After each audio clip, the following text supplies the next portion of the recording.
Hello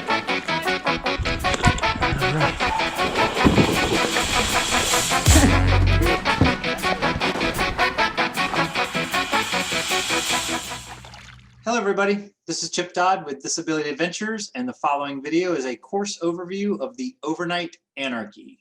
Let me do a quick screen share real quick. There we go. So we are really super proud of this Overnight Anarchy. This is the course that I wish I could run myself with no knowledge. Typical adventure races have a lot of structure, right? They have maybe a paddle section, a trek section, a bike section, navigation, maybe there's a rock climbing section, but there's specific transition areas where you go from one to the other. Maybe the checkpoints have to be completed in order.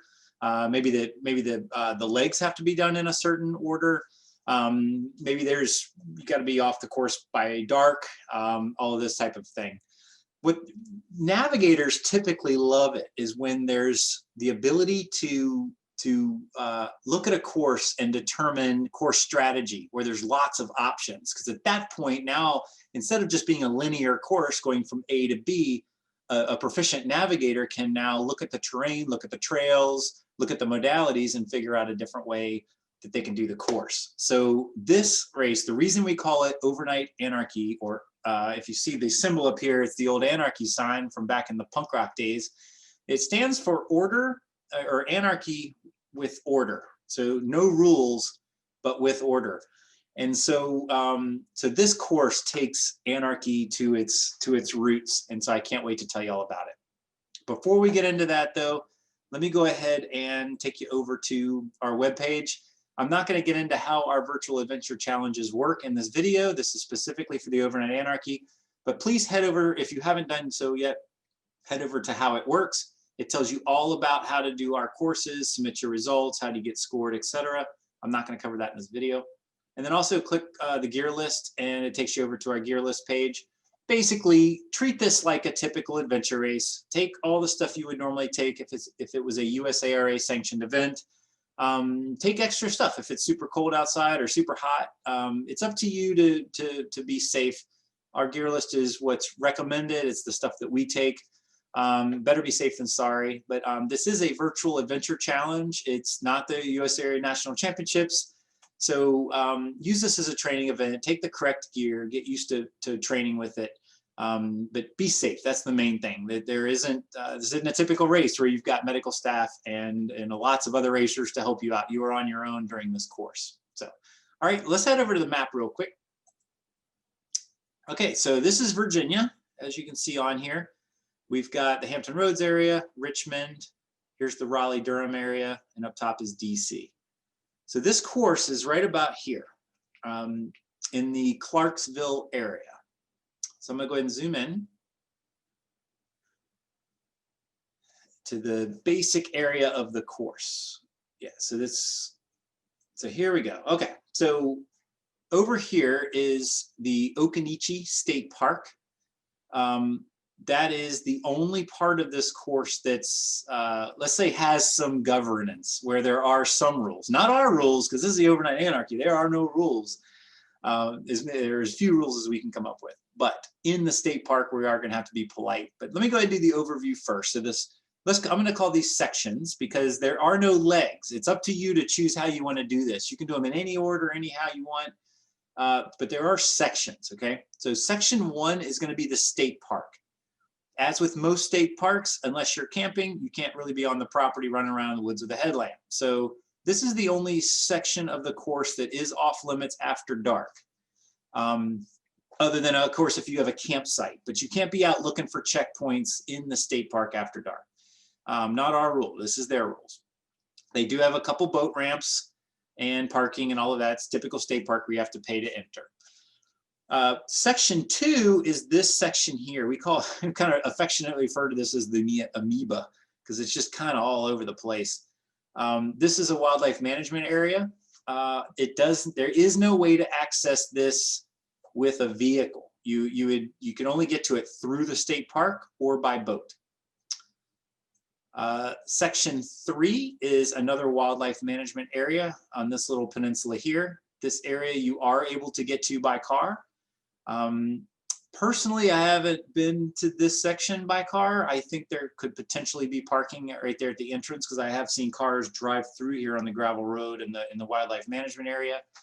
But obviously, sometimes they close them time to time. It's one of the places where the gate's open, you get to go, and if not, then you don't go. So this is section 4. It's not a wildlife management area, but there are some trails going through here. That's a lot of fun. This is the only section where you're going to come near houses, where on the map I have some areas where it says quiet, because you might be riding through there at dark, which is okay. But if you're near somebody's house and in their backyard, you just got to be a little bit quiet and just try not to disturb them. And then section 5 is another wildlife management area over here.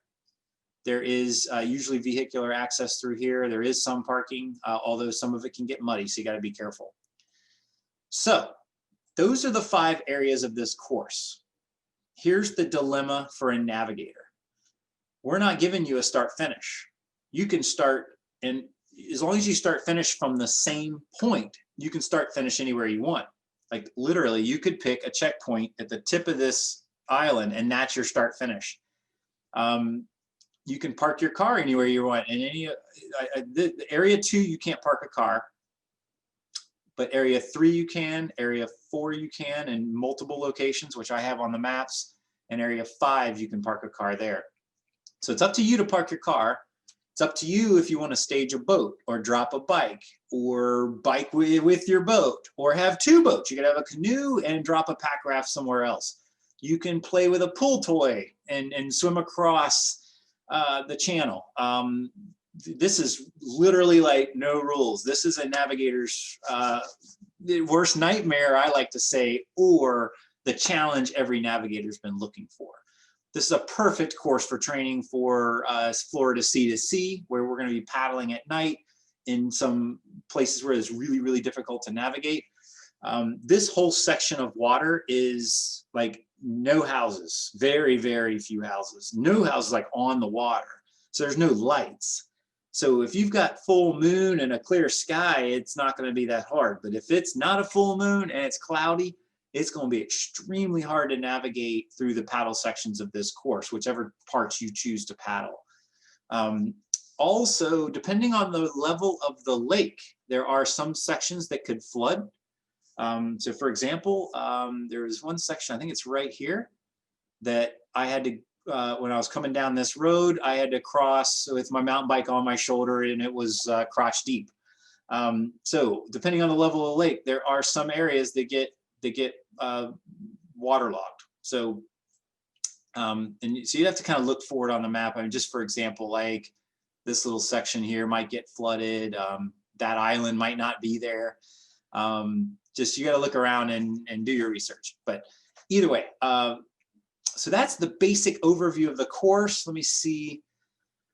Modalities is really, it's whatever you want. Obviously, you have to have a boat, or you swim in the wintertime across the lake. I don't think anybody's crazy enough to do that, but you could. I'm not going to tell you you can't swim. But a bike would give you an advantage in this course on many of the sections because they go very quickly. There's no single track, although there are horse trails all through here. So I wouldn't even call it double track. Let's call it like those, you know, those golf carts that have 4-wheel drive, like ATV trails. It's a lot like that. So it's not single track, designed for mountain biking. So I would recommend a mountain bike and not a cyclocross bike or anything. Be prepared for sticks and limbs and crap or things that hit you in the face as you're riding down the trails. These are wildlife management areas, so they're not very well kept. But let's see. So that was modalities. Again, all of the course other than the state park is open on the overnight. The goal of this was to give you nighttime navigation training for other big races. Maybe the Epic. Maybe you're going to do Expedition Oregon. Maybe you're going to do Sea to Sea. So that's what we designed this course for.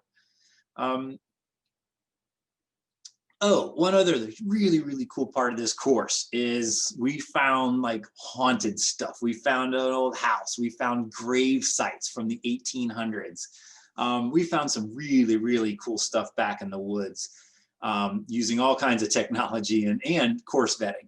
So this is a really interesting course from the neat things that you're going to find. So highly recommend it for those reasons.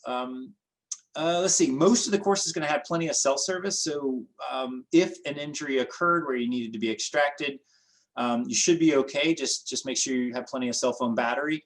But most of these areas are remote. So telling somebody where you are and how to find you is something that would be a little bit hard. Because obviously if you were out on a peninsula in the middle of this thing, you almost have to send them your GPS location and let them, they can't even get a helicopter in there because there's nowhere to land. It's all woods. So, so just be safe. This is a remote course. You're very unlikely to see any other human traffic on this course whatsoever. I mean, maybe a couple boats go by fishing.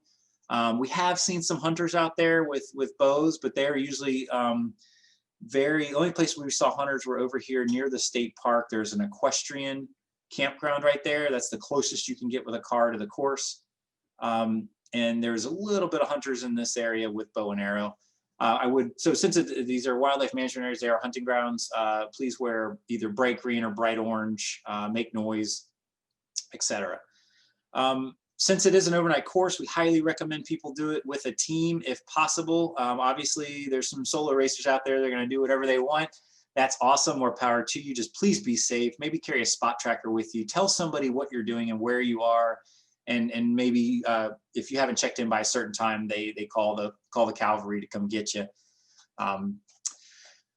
Okay, when it comes down to who should give this course a go, I probably would not recommend. Nobody new to adventure racing should do this course. This is for proficient navigators that know what they're doing.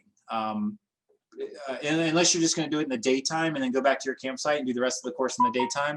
But if you're planning on doing the overnight on this, it is extremely likely to get lost and turned around. And so teams that know what they're doing, are prepared for cold weather, being wet in the cold, getting lost.